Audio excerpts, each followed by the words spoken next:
জনগণের কাছে কোনো এমপি নির্বাচিত হয় না পিয়ার সিস্টেমে। সেই পিয়ার সিস্টেম বাংলাদেশের মাটিতে বাংলাদেশের মানুষ মেনে নেবে না।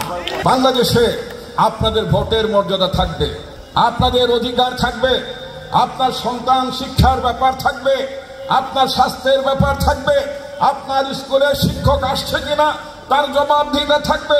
যাকে ভোট দেবেন তাকেও জবাবদিহি করতে হবে। বাংলাদেশ একটি অভ্যুত্থানের মধ্য দিয়ে একটি পরিবর্তনের সূচনা করেছে। সেই পরিবর্তনকে আমরা বিশ্বের কাছে আমরা দেখিয়ে দিতে চাই। আমাদের নেতা তারেক রহমান বলেছেন, আগামী 1 বছরের মধ্যে যদি বিএনপি আপনাদের ভোটে ক্ষমতায় আসে, তাহলে আগামী 1 বছরের মধ্যে আমরা সারা বাংলাদেশে 1 কোটি কর্মসংস্থানের ব্যবস্থা করব।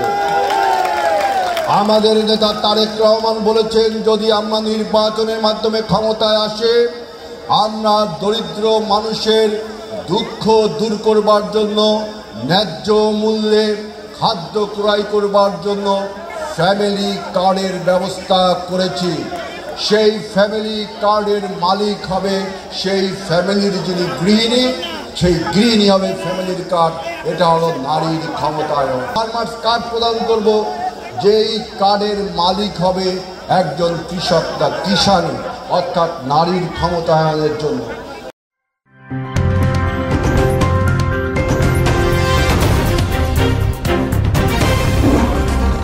Voice of Tiger.